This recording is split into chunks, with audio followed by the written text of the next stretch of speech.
Hello students. तो हम लोगों ने locomotion and movement topic discuss करना शुरू किया था। तो उसमें हम लोगों ने लोकोमोशन एंड मूवमेंट में क्या डिफरेंस है वो डिस्कस कर लिया है, टाइप्स ऑफ मूवमेंट डिस्कस कर लिया है। उसके बाद ये आपको पता है कि लोकोमोशन तभी पॉसिबल है और क्यों पॉसिबल है, ड्यू टू स्केलेटल मसल। तो लोकोमोशन को पॉसिबल बनाते हैं कौन से मसल? Skeletal muscle. ओके। और लोकोमोशन तभी हो पाता है जब वेल कोऑर्डिनेटेड एक्टिविटी हो। वेल कोऑर्डिनेटेड एक्टिविटी हो किसकी? स्केलेटल मसल की, स्केलेटल सिस्टम की एंड न्यूरल सिस्टम या नर्वस सिस्टम की। तो पहला पॉइंट आपको याद है और ये आपको पता भी है कि लोकोमोशन क्यों पॉसिबल हो पाता है, किस मसल की वजह से? Skeletal muscle. तो इसके skeletal muscle is mainly involve in the locomotion, ये अपन को पता है। और second point, locomotion become possible due to well associated activity of skeletal muscle, then skeletal system and nervous system. Clear? तो ये दो पॉइंट आपको पता भी है, एक बार और आप ध्यान रखना। तो locomotion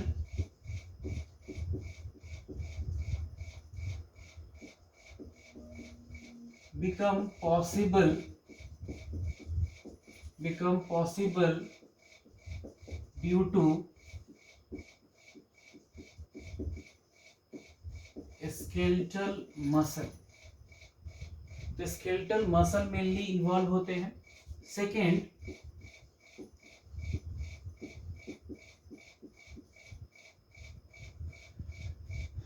locomotion occurs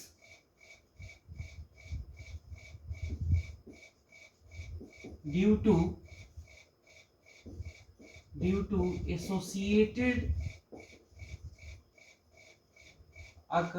associated activity of skeletal muscle, second skeletal system। Skeletal system में आपको पता है बोन, कार्टिलेज, लिगामेंट, ये सारे इन्वॉल्व होंगे तभी लोकोमोशन होगा। ठीक है, तो स्केलेटल मसल ही इन्वॉल्व होता है लोकोमोशन में, ये हमें पता है। एंड सेकेंड, लोकोमोशन तभी होगा जब ये तीन चीजें की एसोसिएटेड एक्टिविटी होगी: skeletal muscle, skeletal system and nervous system. Third is nervous system, जिसको आजकल हम लोग न्यूरल सिस्टम भी बोलते हैं। क्लियर? तो ये दो चीजें आपको पता है, ऑलरेडी मैंने बताया हुआ है आपको, ये आपको पता भी है। नेक्स्ट, तो इस चैप्टर में हम स्मूथ और कार्डियक को बिल्कुल नेग्लेक्ट करने वाले हैं, उनकी स्टडी हम नहीं करेंगे। ज्यादा डिटेल में हम कौन सी मसल करेंगे? स्केलेटल मसल, क्योंकि स्केलेटल मसल ही लोकोमोशन में इन्वॉल्व होता है और इस टॉपिक का नाम ही है लोकोमोशन एंड मूवमेंट। क्लियर? तो नेक्स्ट हम लोग डिस्कस करेंगे cross sectional view of skeletal muscle. तभी आपको पूरा कॉन्ट्रैक्शन मसल का समझ में आएगा, कैसे मसल कॉन्ट्रैक्ट करते हैं, कैसे रिलैक्स करते हैं, कॉन्ट्रैक्शन क्यों पॉसिबल हो पाता है, कॉन्ट्रैक्ट करते हैं तो क्या होता है, ये सारी चीजें। तो उसके पहले आपको क्रॉस सेक्शनल व्यू, मतलब मसल के अंदर जब आप माइक्रोस्कोप से देखोगे तो मसल के अंदर क्या क्या आपको दिखेगा, वो सारा कुछ आपको पता होना चाहिए। क्लियर? तो नेक्स्ट पॉइंट हम लोग डिस्कस करेंगे क्रॉस सेक्शनल या transverse sectional view of skeletal muscle. Clear? तो ये दो पॉइंट आपको ध्यान रखना है। उसके बाद हम डिटेल में डिस्कस करने वाले हैं cross sectional view of skeletal muscle. Clear? चलिए,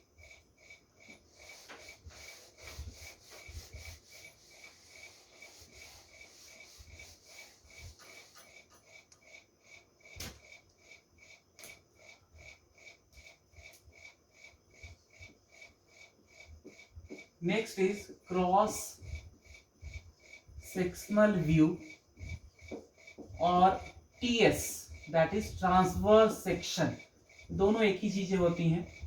ऐसे ट्रांसवर्स सेक्शन में आपने कट किया, या उसी को क्रॉस सेक्शनल व्यू बोलते हैं।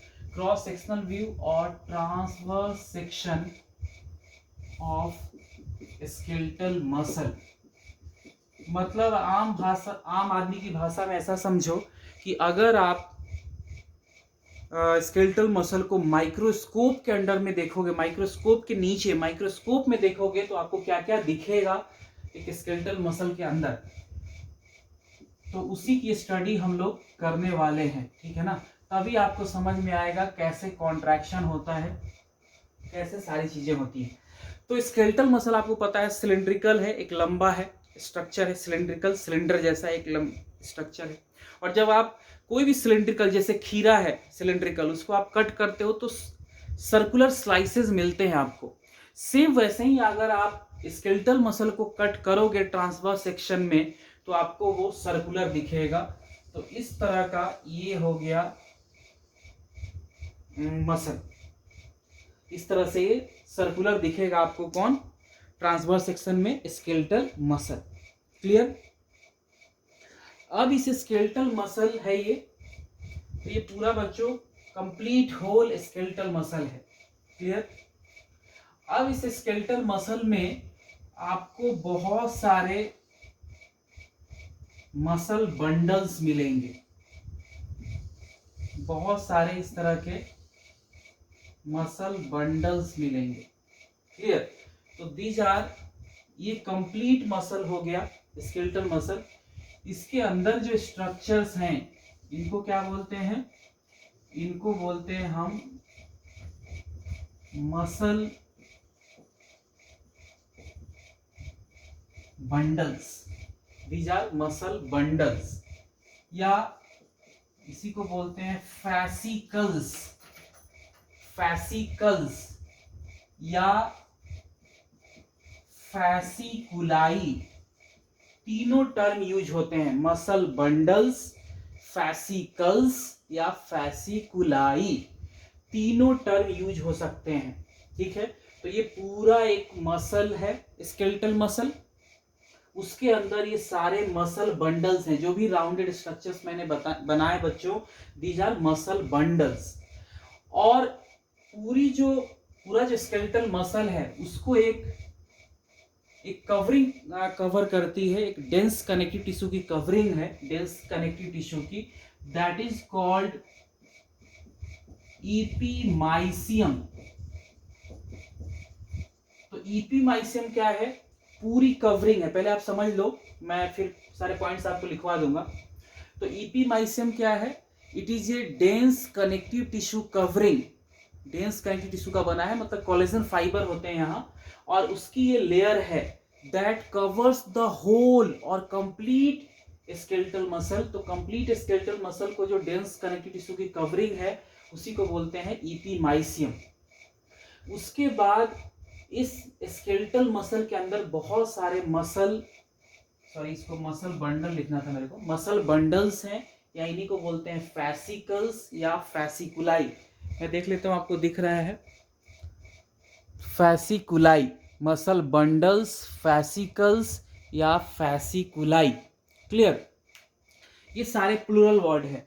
सिंगुलरली आप बोल सकते हो इसी को, सिंगुलर वर्ड हो गया क्या, muscle bundle, singular word is muscle bundle, फिर fascicle, fascicle, and third fasciculus. ठीक है। ये तीनों सिंगुलर वर्ड है, ये सारे सिंगुलर है बच्चों। This is singular word, this is singular, this is singular. ये इसलिए मैं बता रहा हूं कि हर जगह टर्म मिलेगा आपको, तो कंफ्यूज नहीं होना है। तो ये सारे सिंगुलर टर्म है। मसल बंडल का प्लुरल वर्ड हो गया मसल बंडल्स, फैसिकल का हो गया फैसिकल्स, और फैसिकुलस का हो गया फैसिकुलाई। तो ये प्लुरल वर्ड हो गए। अब इस जो मसल बंडल है इसके अंदर बहुत सारे मसल फाइबर होते हैं, इसके अंदर बच्चों बहुत सारे मसल फाइबर होते हैं। इसके अंदर बहुत सारे मसल फाइबर होते हैं। क्या होते हैं? Muscle fibre. सारे स्ट्रक्चर जो मैं ड्रॉ कर रहा हूँ दीज आर मसल फाइबर। ये सारे मसल फाइबर हैं। ये सारे मसल फाइबर हैं। क्लियर? तो ये ध्यान रखना आपको, ये सारे मसल फाइबर हैं। तो ये स्ट्रक्चर्स क्या हो गए? ये स्ट्रक्चर हो गए मसल फाइबर। मसल फाइबर, इसी को मसल सेल भी बोलते हैं। मसल फाइबर्स हो गए ये, और मसल फाइबर को मसल सेल्स भी आप बोल सकते हो। यानी muscle fibre is equal to muscle cell. तो मसल फाइबर को ही आप बोल सकते हो मसल सेल। क्लियर? तो ये हो गया मसल सेल। अब कुछ चीजें आपको यहाँ पे ध्यान रखनी है। अब देखो, जो होल कंप्लीट मसल था उसकी कवरिंग को हमने बोला था एपिमाइसियम। जो मसल बंडल की कवरिंग है, जो मसल बंडल की कवरिंग है, मान लो इसके ऊपर क्या है? कवरिंग होगी।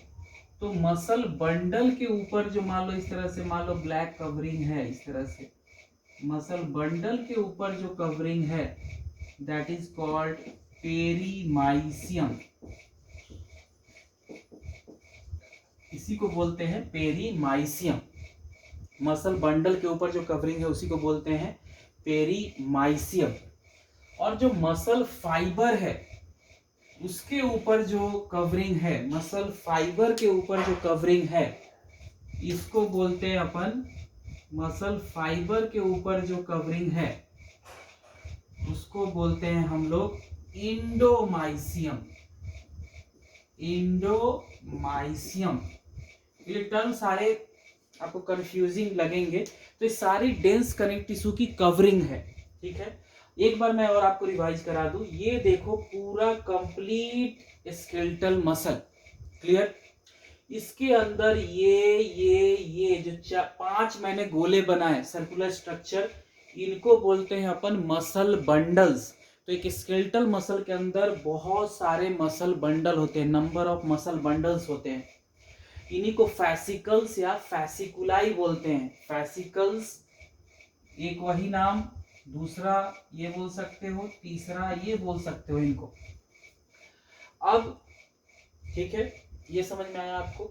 तो पहले स्ट्रक्चर बताया तो फिर कवरिंग की बात करेंगे। तो कंप्लीट मसल, मसल के अंदर ये सारे मसल बंडल्स, मसल बंडल के अंदर मसल फाइबर, ये जो स्ट्रक्चर है इनको बोलते हैं मसल फाइबर।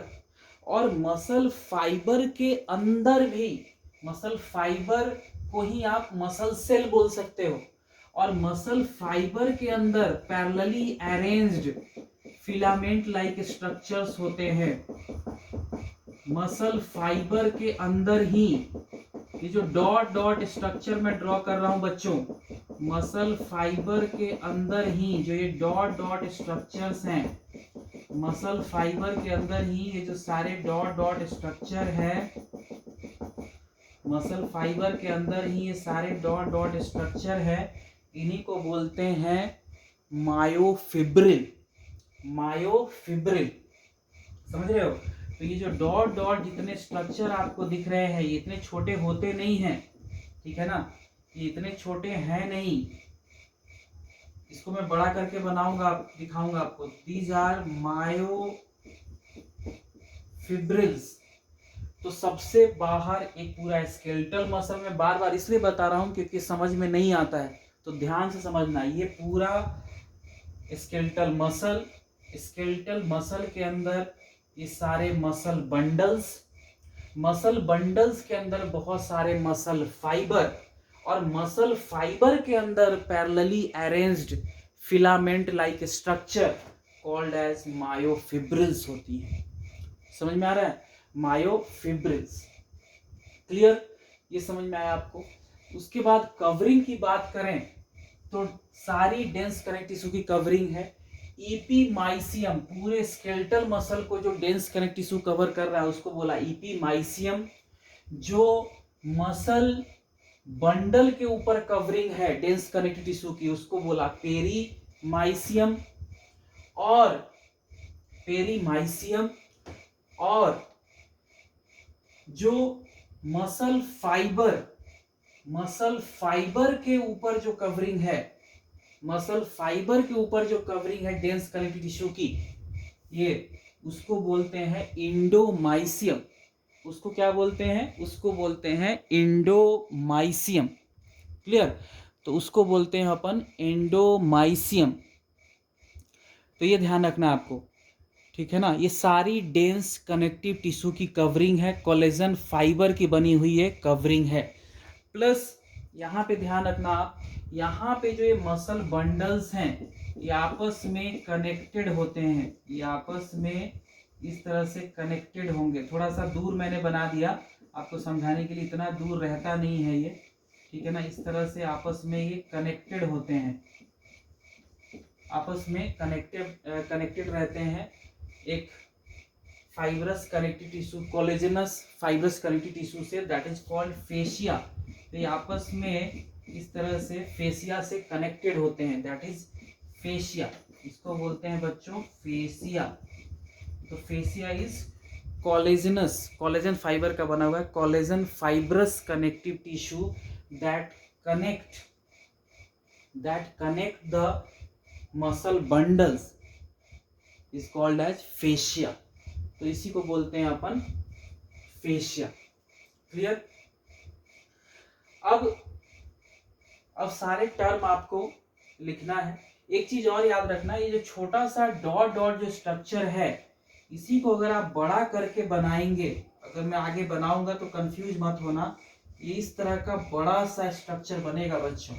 ये एक मायोफिब्रिल है जो मैं बनाऊंगा आगे, ठीक है ना। तो ये ध्यान रखना आप, ये मसल फाइबर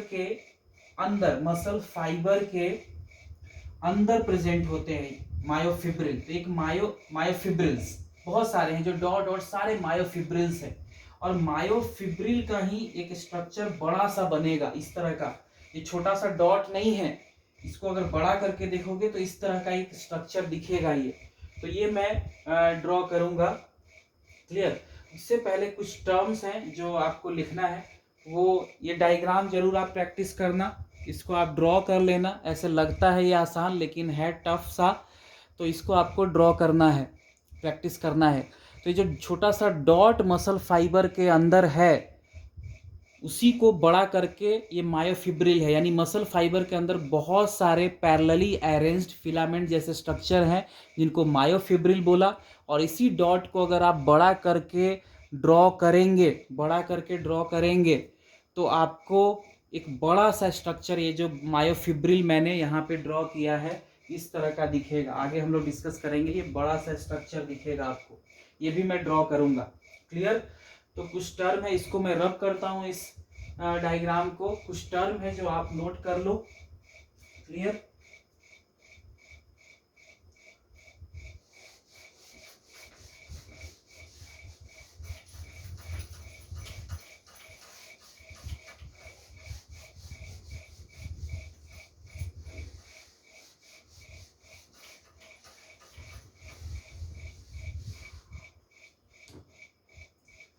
तो फर्स्ट पॉइंट आपको नोट करना है,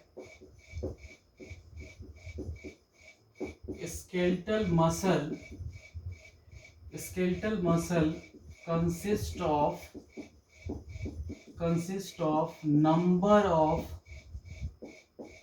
muscle bundles, consist of number of muscle bundles.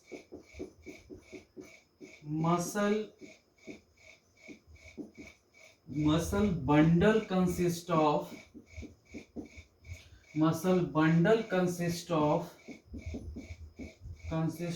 number of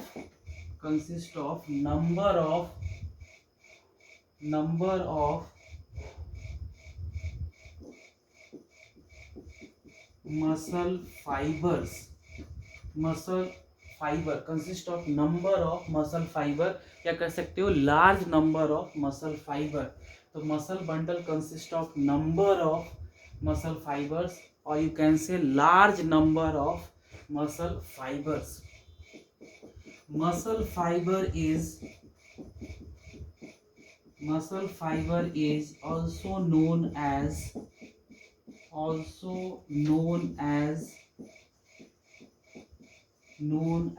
muscle cell।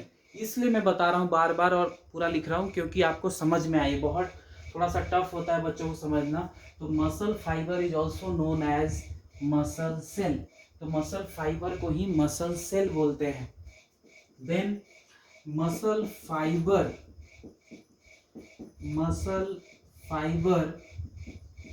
consist of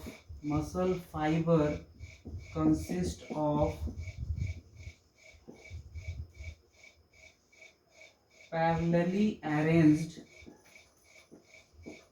muscle fibre consist of, ऐसे पूरा ऐसे ऐसे पैरेलली अरेंज, एक पैरेलल गया, दूसरा एक ऐसे मार्कर सपोज करो, दूसरा मार्कर ऐसे, तीसरा ऐसे, चौथा ऐसे, इस तरह से मार्कर को समझ लो मायोफिब्रिल्स हैं। तो muscle fibre consist of parallelly arranged filament like structure,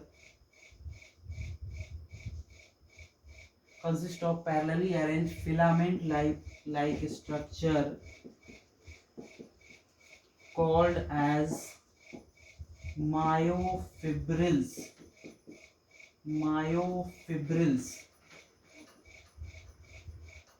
क्या बोलते हैं? मायोफिब्रिल्स।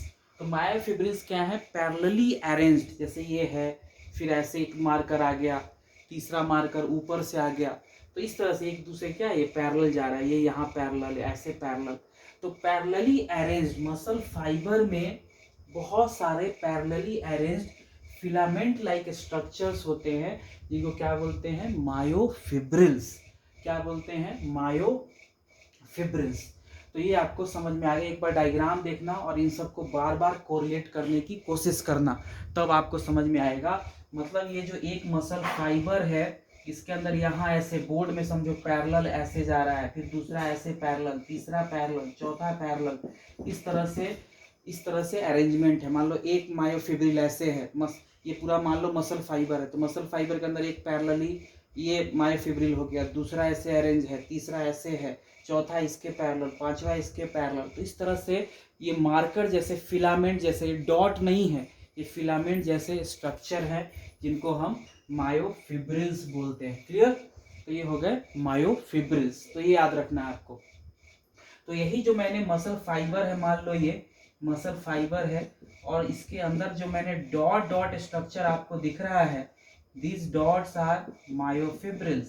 तो ये अगर मसल फाइबर है तो इसके अंदर जो स्ट्रक्चर्स हैं इन्हीं को मायोफिब्रिल्स बोलते हैं। क्लियर? तो यही मायोफिब्रिल्स हैं। समझ में आ गया? तो इस तरह से आपको ध्यान रखना है। उसके बाद कुछ और पॉइंट्स हैं, जैसे ईपीमाइसियम क्या है, पेरीमाइसियम क्या है, ये सारा भी आपको नोट करना है। क्लियर? तो ये ध्यान रखना।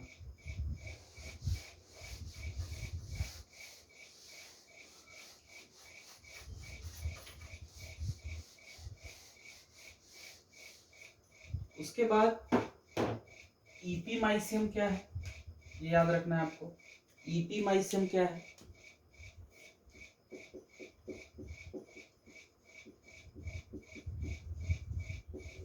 ईपीमाइसियम क्या है?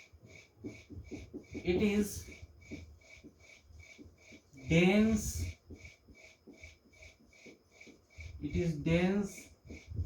connective tissue.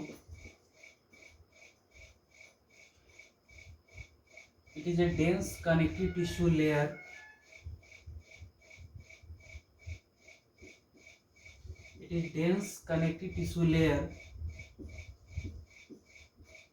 made up of collagen fiber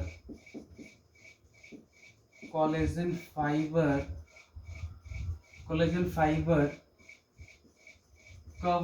the whole skeletal muscle।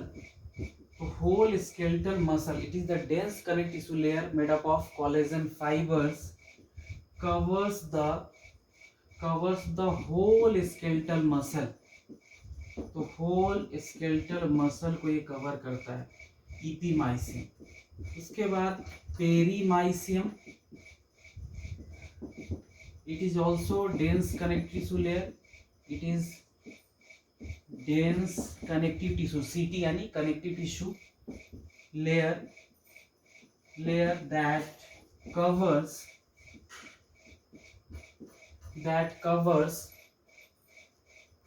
it is dense connective tissue layer that covers muscle bundle. तो जो मसल बंडल को कनेक्टिव टिश्यू लेयर कवर करती है उसको बोलते हैं पेरीमाइसियम। उसके बाद है इंडोमाइसियम। What is endomysium? तो it is dense connective tissue layer that covers muscle fibre. तो जो मसल फाइबर को कवर कर रहा है उसको बोलते हैं इंडोमाइसियम। तो ये डिफरेंस है एपीमाइसियम, पेरीमाइसियम, इंडोमाइसियम। फिर एनसीईआरटी आप पढ़ोगे तो एक टर्म लिखा हुआ है मसल फाइबर। मसल फाइबर जिसको हम मसल सेल भी बोल सकते हैं। Muscle fibre is सिनसाइटियम।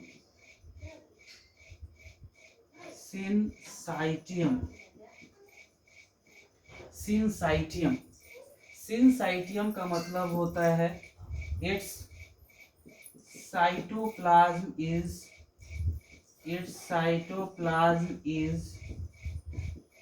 multinucleated।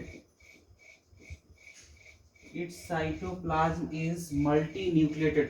मान लो एक मसल सेल है इस तरह का, मान लो ये मसल सेल है और इसमें बहुत सारे न्यूक्लियाई हैं। इसके साइटोप्लाज्म में बहुत सारे न्यूक्लियाई हो गए, तो इस कंडीशन को क्या बोलते हैं? Syncytium condition. तो muscle fibre is syncytium means its cytoplasm is multinucleated. तो यहाँ पे बहुत सारा न्यूक्लियाई होगा। These are nuclei. क्लियर? तो ये सारे क्या है बच्चों? ये सारे न्यूक्लियाई हैं। तो किसी साइटोप्लाज्म में बहुत सारे न्यूक्लियाई प्रेजेंट हो तो इसी को बोलते हैं सिनसाइटियम कंडीशन। क्लियर? तो इसी को बोलते हैं सिनसाइटियम कंडीशन। तो ये आपको ध्यान रखना है। उसके बाद मैं आपको बताना चाह रहा था कि मसल से रिलेटेड दो टर्म होते हैं, मायो और सार्को। हमेशा याद रखना, मसल से रिलेटेड दो टर्म होते हैं, मायो और सार्को। तो मसल से रिलेटेड दो टर्म है बच्चों, हमेशा याद रखना, दैट इज मायो और सार्को। तो मसल से रिलेटेड दो टर्म होते हैं, दैट इज कॉल्ड मायो और सार्को। तो ये याद रखना आप। तो मसल से रिलेटेड दो टर्म होते हैं, दैट इज मायो और sarco. Two terms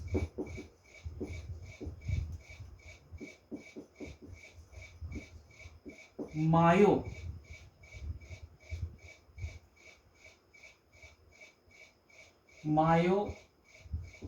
and sarco. Two terms mayo and sarco are related with skeletal muscle. क्या बोलते हैं इसको? मतलब मायो एंड सार्को दो वर्ड किससे रिलेटेड है बच्चों? स्केलेटल मसल से। क्लियर? तो स्केलेटल मसल से रिलेटेड दो टर्म होते हैं, myo and sarco. Clear? Myo and sarco. जैसे मायोफिब्रिल आपने पढ़ा होगा, अभी पढ़ा हम लोगों ने, मायोफिब्रिल। क्लियर? सार्को से भी रिलेटेड पढ़ेंगे। अब सार्को कहाँ आएगा? जैसे आपने पढ़ा है किसी भी सेल का जो सेल मेम्ब्रेन है, ठीक है ना, सेल का जो सेल मेम्ब्रेन है या प्लाज्मा मेम्ब्रेन है, उसको एक मेम्ब्रेन होता है किसी भी सेल का, सेल मेम्ब्रेन या प्लाज्मा मेम्ब्रेन। वैसे ही किसी सेल का इंडोप्लाज्मिक रेटिकुलम होता है, किसी सेल का साइटोप्लाज्म होता है, ठीक है ना। वैसे ही मसल सेल, ठीक है, तो मसल सेल का भी क्या होगा, मसल सेल का भी सेल मेम्ब्रेन होगा, ठीक है। तो सेल मेम्ब्रेन जो होगा मसल सेल का, cell membrane, cell membrane of muscle cell is called as, cell membrane of muscle cell is called as sarcolemma। तो मसल सेल के सेल मेम्ब्रेन को क्या बोला, सार्कोलेमा। एनसीईआरटी आप देखोगे तो एनसीईआरटी में इस तरह से मसल सेल दिखाया हुआ है, एक तरह इस तरह का लंबा सेल होता है मसल सेल, और यहाँ पे इसकी जो कवरिंग है, और इसकी कवरिंग जो होगी उसको क्या बोलेंगे, उसकी कवरिंग को बोलेंगे, पूरा कवरिंग है इसके ऊपर चारों तरफ इधर इधर सारा, उसको बोलेंगे सार्कोलेमा। तो फिर आप बोलोगे कि सर इंडोमाइसियम भी एक आपने कंफ्यूज करा दिया, फिर सार्कोलेमा। तो इस तरह से समझो, सपोज करो अगर ये मसल फाइबर है, मान लो एक मसल फाइबर है, इस तरह से मसल फाइबर है और उस पे एक कवरिंग होगी, ठीक है ना। मसल फाइबर के ऊपर क्या होगी, मसल फाइबर के ऊपर एक कवरिंग होगी, है ना। मसल फाइबर के ऊपर क्या होगी, एक कवरिंग होगी, पूरी कवरिंग इस तरह से है, इस तरह से पूरी कवरिंग है मसल फाइबर के ऊपर। तो ये जो कवरिंग है, ठीक है ना, ये जो कवरिंग है बच्चों, ये जो कवरिंग है इसको बोला हमने क्या, इस कवरिंग को बोला हमने, इस कवरिंग को बोला हमने, ये जो कवरिंग थी that is cell membrane. Cell है तो उसके ऊपर मेम्ब्रेन प्रेजेंट है, मान लो ग्रीन कलर का जो मैंने ड्रॉ किया, दैट इज सार्कोलेमा, ठीक है। और इसके ऊपर जो एक और डेंस कनेक्टिव टिश्यू की कवरिंग होती है, इसके ऊपर, समझ रहे हो, एकदम चिपकी हुई होगी लेकिन थोड़ा सा अलग करके मैं आपको ड्रॉ कर रहा हूं। तो इसके ऊपर जो कवरिंग होगी उसको बोलते हैं इंडोमाइसियम। तो कंफ्यूज नहीं होना है कि एनसीईआरटी ने क्या बोला आपने क्या लिख दिया। तो मान लो ये कोई सेल है तो उसके ऊपर जो कवरिंग होगी, सेल है तो उसका मेम्ब्रेन होगा, तो दैट इज सार्कोलेमा। लेकिन उस सार्कोलेमा के ऊपर भी एक डेंस कनेक्टिव टिश्यू की कवरिंग होती है, उस मसल फाइबर मसल सेल के ऊपर, उसको अपन बोलेंगे क्या, इंडोमाइसियम। समझ में आ रहा है, तो उसको बोलेंगे अपन इंडोमाइसियम, ये याद रखना आप, क्लियर। इसको आप याद रखना, दैट इज इंडोमाइसियम, क्लियर।